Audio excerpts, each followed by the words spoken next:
on the TPP front. I mean, it's unclear to me. First of all, I am so shocked. I mean, I guess I'm not. I guess I shouldn't be this shocked about it. But this, the utter lack of reporting on the TPP, it's really stunning, because it really, I do think, is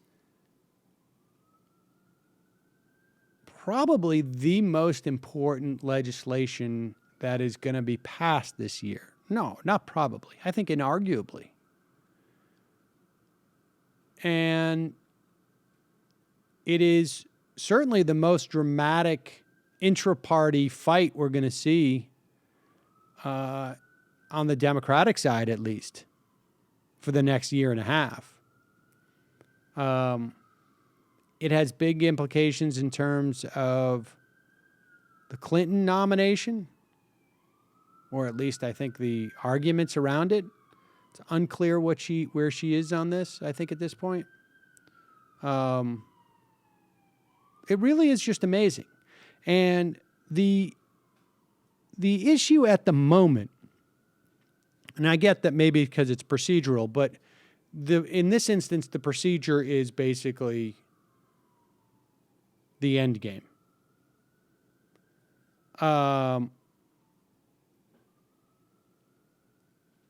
There is a proposal for legislation that would basically provide the Fast Track Authority now for the next couple years of negotiations with the TPP, so that ultimately the president or the administration can go in and negotiate with, in their back pocket, this idea that this is more or less already pre-approved, right? I mean, it's like one of those credit cards you get in the mail. You're pre-approved. You're not totally pre-approved, but you've gone through so much of the pre-approval process that you would have to have something really egregious to keep you from getting that credit card, because they want you to get that credit card.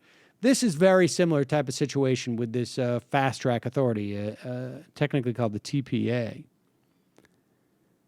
It basically revives the old fast track process, but there was one sort of exit ramp.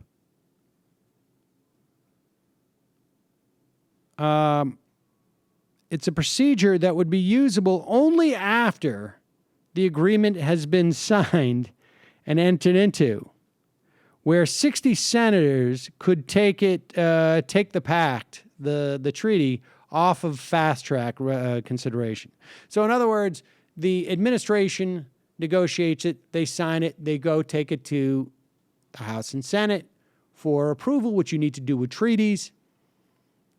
And if 60 senators vote to take it off of Fast Track Authority, then legislators, lawmakers can look at the deal and say, we want to strike this part of it. We're going to pass a qualified confirmation of the treaty. We don't want this part. We don't want that part. We'll send it back. And then they have to renegotiate that. So now, but contemplate the idea of getting 60 senators. What 60 senators are you going to get to do that? Under what circumstance? If there's maybe somehow over the next 3 to 6 years, or next, 2 to 6 years, 75 or 80 Democratic senators, so you could write off like 15 to 20 who would inevitably be a huge corporate. So that's what makes this fast track so important. Call your congressperson today. Republican, Democrat, it doesn't matter. Call your senator today. Say you are against fast track authority. If they're a Republican, you know what the talking point is, right?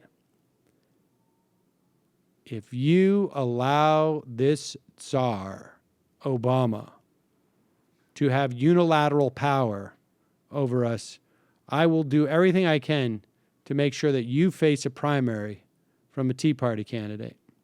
That's what you say if you're a Republican. If you're a Democrat, say, if you go with this corporate shills,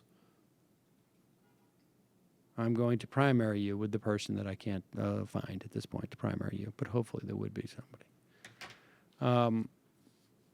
There's not a lot to say about it. I mean, I think we've talked about the TPP quite a bit. And the biggest problems of this is that it's very little to do with trade in the first place. This is very much about ensuring corporate profits, mitigating the effect of consumer, worker, and environmental protections that could emanate from any country, mitigating their effects on the profit expectations of corporations. There's a lot of protest to the, I've been referred to it as like the EU, the cousin to TPP, which is the TTIP. I'm not even sure I know what the TTIP stands for. But it's basically Transatlantic Trade and Investment Partnership. There you go. So call your Congress people today. I don't think it's as over as Cenk did. I really don't. But I think time is against them. So anything that can slow this down, any type of major pushback where it's just they're a little bit afraid to vote on this,